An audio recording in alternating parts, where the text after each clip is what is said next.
Today we're going to be talking about the additive inverse. I felt like we needed just a short clip on this so that it clears up any questions about it.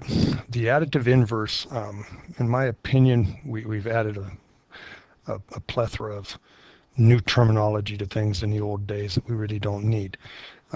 But anyhow, the additive inverse covers a lot of things. The additive inverse, if I can get it to go here, the additive inverse of 5 is -5.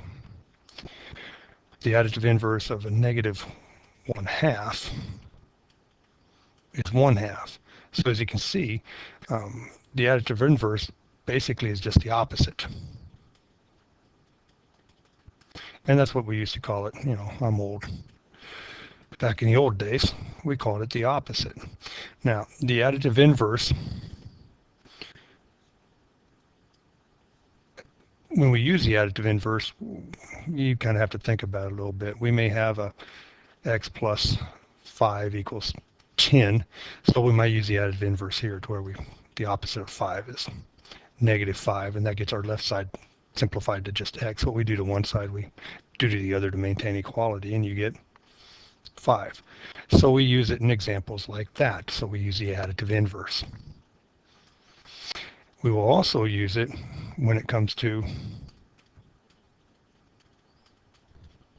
slope-intercept form, because if we're looking at slope, which in this case is my m value, if we want a perpendicular slope, it is the opposite and the reciprocal form. And we'll touch on the reciprocal when we start talking about the multiplicative inverse.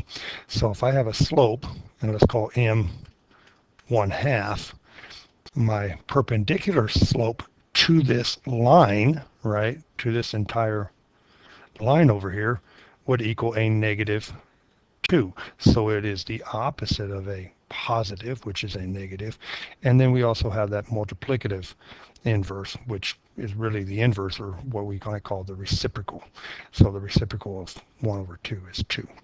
So there's just a couple of examples of where we use the additive inverse and kind of what it is.